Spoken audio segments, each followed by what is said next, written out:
Ayam yang satu ini harganya 60 juta rupiah dan suaranya biasa aja.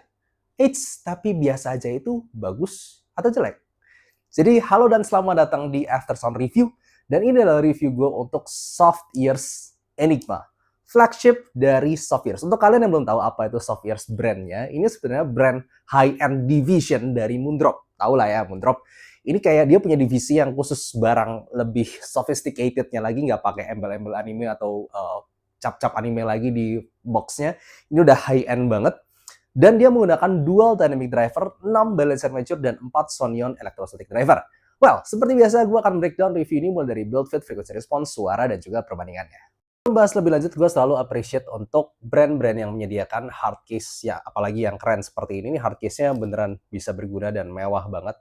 Mungkin nggak kecil, tapi di sini ini lengkap semua. Bahannya gue rasa pakai semacam artificial leather atau leather beneran, I don't know, tapi berasa smooth dan rapih banget, bentuknya kotak dengan berasa cukup berat, cukup kuat di sini bahannya, dalamnya juga blue drew. Dan di sini untuk kelengkapannya lu juga bisa simpan banyak kelengkapan dia di sini ada seperti cleaning tool, kemudian converter to 6,3. Nah, kabelnya lu dapetin dua. Satu itu yang versi 3,5 mm single ended, ini kabel Soft Ears biasa. Kalau misalnya lu pernah pegang kabel Soft Ears Volume S atau kabelnya Soft Ears Toilet, gua rasa sih 11-12. Cuman yang unik di sini dia juga kerjasama dengan efek audio untuk yang balance-nya. Jadi yang balance-nya kabel biasa malah nggak dapat. Itu cuma 3,5 only. Balance-nya pakai efek audio. Jadi ya kebanyakan tes nggak bohong, gue cobanya pakai si efek audio kabel ini. Selain itu untuk ear tips-nya lu dapetin dua tipe. Satu yang versi warna abu atau warna gelap seperti ini, dan juga versi soft ears clear. Juga dapetin kayak pelindung untuk untuk sebenarnya untuk ini ya, untuk masing-masing, bukan driver, masing-masing housing ini loh. Jadi kayak ada tempat kepisah gini kan. Tapi buat gue ini rada nggak guna sih, karena susah aja masukin keluarnya. Oke, gue akan bahas mengenai build quality-nya yang keren banget. Ini benar-benar salah satu IM terkeren. Mari kita lihat barang-barang ini. Lihat tuh, cakep banget.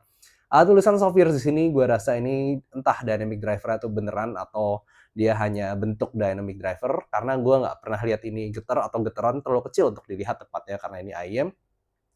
Cuman ya keren aja. Lalu di sini beneran ini ada semacam vent hole. Walaupun gue nggak ngerasa IM ini berasa kayak open back ya, cuman vent hole-nya lumayan banyak di sini.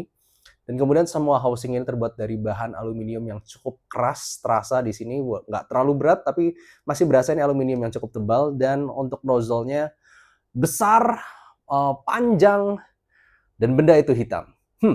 Nah, di sini mungkin sedikit precaution aja dari gua, karena ini kelihatan ya, dia kenapa segini gede dan segini panjangnya juga untuk tube sistemnya ini. Masalahnya di sini buat gua ini dengan ear tips bawaan yang stemnya juga besar dan tebal seperti ini, apalagi untuk bagian payungnya juga keras, mau itu yang ear tips yang bawaan yang warna abu begini, atau ear tipsnya dia yang soft ears clear, ini tidak small ear friendly. Buat kuping gua boro-boro masuk. Ini sampai cuman baru liang kuping gua, belum ngesil bener, udah sakit duluan karena nggak bisa masuk. Di sini, gua kebanyakan impresi dan juga kebanyakan gua make di sini gua harus pakai ini SpinFit W1 karena gua kupingnya jadi bisa masuk nih, karena bagian ujungnya sini ini kan nggak kena stem dari nozzle-nya ini. Jadi gua harus pakai SpinFit W1 ini untuk menggunakan ini. Nah, untuk kabelnya sendiri yang efek audio ini, dia juga menggunakan Connex pin. Jadi ini sebenarnya kalau misal lu punya koneksi pinnya, lu bisa gonta-ganti sendiri, bisa jadi MMCX, bisa jadi dual pin. Ini versi Connex yang kayak gini. Lalu gua rasa bahannya kayak dari warna sih silver sama copper. Ya, tuh bagian atasnya twisted, bagian bawahnya braided. Ini juga berasa cukup lentur, nggak sampai lentur-lentur banget, cuman berasa ini bahannya kuat dan bagus gitu. Nah, ini jacknya juga dia somehow kayaknya rhodium plated. Warnanya soalnya bukan emas begini, dan overall build quality dan tampangnya sih gila. Gue suka banget foto-fotoin ini karena segitu cantiknya. Secara fitting memang kelihatannya ayam ini bongsor banget, tebel ya, dan ya nggak bohong emang sih. Cuman untungnya gue dengan syarat pakai ear tips spin fit ini bisa sangat enak di kuping gue. Ini gue sekarang pakai karena somehow lakukannya ini juga smooth dan ngepas aja di telinga gue. Jadi gue bisa benar-benar pakai ini selama berjam-jam tanpa komplain. Bahkan beratnya itu nggak berasa atau tebalnya itu nggak berasa nakan ke kuping gue. Simply said, enak asal pakai ear tips Spinfit. Selain Spinfit, karena nozzle-nya yang tebel dan panjang itu, dan hitam lagi, gue cobain pakai ear tips bawaannya yang soft ear ultra clear ataupun yang warna abu-abu itu. Gue nggak bisa, masuk aja nggak bisa, udah sakit duluan liang telinga gue. Jadi harus Spinfit W1 yang lebih panjang lagi untuk bisa dapetin fit yang tepat di kuping gue. Nah, kita bahas ke bagian utama, yaitu mengenai tonal and frequency response suara dari ayam ini yang sebenarnya gue bisa kategorikan sebagai normal, mild V, atau bisa rada V untuk beberapa orang. Kelihatan di sini penekarannya satu di area bass. Mulai dari mid bass-nya itu sudah cukup naik, nggak sampai tinggi-tinggi banget, tapi definitely ada bump di situ, ada rise di situ, ada naik, emphasize di situ. Yang bikin salah satu yang lu bakal berasa adalah bass dari ayam ini. Lalu ada mid range to treble yang sebenarnya juga a bit raised, rada naik sedikit di area lower mid upper midnya cukup maju, vokal cukup maju. Nah, habis itu treble-nya lumayan di smoothing, ada turun habis itu, tapi tidak langsung mendelep dalam, dia masih ada kayak ratanya sedikit. Jadi bisa dibilang ini adalah sound signature yang umum ditemukan pada banyak ayam. Coba contoh, ayam rada bawah aja yang murah. Lu cek Tanch Jim Bunny, harga 300 ribuan. Lu cek lagi Kevin Clean atau Kevin Delcy AE. Itu basically lu bakal menemukan pola-pola yang serupa untuk tipe suara begini. Makanya gue bilang, untuk harga 60 juta, ini kayak, wah, gue langsung familiar nih tipe suara seperti ini. Satu, dia punya bass yang menghentak, mukul, nggak terlalu fokus ke sub bass, nggak terlalu fokus ke mid bass. Dua-duanya ada dan raise-nya ada, itu bikin lagu apapun berasa asik, fun, dan cukup jeduk dalam, well controlled. Ya, simply said, ini adalah cukup bass yang asik, all-rounder, tapi nggak terlalu spesial. Nggak terlalu cepet-cepet banget, ataupun dia dalam megah banget. Nggak, ini tipe bass yang kayak normal gitu di telinga gue, tapi high-end, kayak berasa nih rapih gitu bassnya, jeduknya teksturnya bisa bulat, jeduk gitu, lu berasa pukulannya bagus banget. Dan juga vokal to treble-nya, ini smooth. Dia nggak ada peak yang bikin sakit ataupun adanya deep low yang bikin adanya deep frequency response yang bikin suara jadi aneh. Enggak, ini lagi-lagi pola yang rada biasa gue temuin di beberapa ayam, bahkan di harga murah sekalipun. Bedanya di sini clarity-nya, detailnya, definisi nadanya itu bener-bener kayak ditingkatin semua. Dan bukan cuma itu, di sini kayak setiap drivernya itu kayak memiliki gue ngomongnya kesannya apa ya, kayak ruang yang rapih sendiri gitu. Kayak jadi bassnya tuh hentakannya rasanya biasa, tapi bener-bener rapih dan selalu terpisah dari vocal and treble-nya. Ini langsung berasa gitu. Gue dengan lagu apapun tuh langsung berasa kayak kepisah. Vokalnya juga very smooth, detailed. Gue nggak bakal ngomongin ini netral sih. Ini masih tidak sesuai dengan neutrality gue. Di ear gain-nya dia masih ada sedikit bump duluan sebelum ear gain aslinya. Di sini bikin vokal sedikit a bit more up forward daripada yang netral line gue. Vokal cukup maju, bass maju. Basically ini tipe suara yang disukai banyak orang. Bass maju, vokal maju, ya nggak? Lalu kemudian treble-nya smooth. Treble-nya nggak ada yang nyakitin sama sekali. Bahkan gue mau pakai lagu yang kasar pun itu nggak ada yang nyakitin, tapi detailnya dapat semua. Jadi kayak ini safe, tipe tonal yang sebenarnya umum ditemukan di ayam-ayam banyak yang gue bilang telinganya bagus, tapi kayak semuanya ditingkatkan lagi ke level yang lebih baik semuanya dan lebih apa ya? Sebenarnya lebih terpisah dengan kualitas setinggi mungkin. Tapi ini nggak terlalu wow. Jadi kalau misalkan berharap ada sesuatu yang wah ini soft bass-nya rumbling banget, wah ini treble-nya gemercik banget. Enggak, di sini aman tonalnya itu. Tipe yang normal gue bisa bilang, tapi spesialnya adalah dengan teknikalnya. Jadi secara tonal sebenarnya ini all-rounder banget. Lu dapetin satu bass yang asik, menghentak, bisa buat lagu pop, bisa lagu EDM juga masih fun.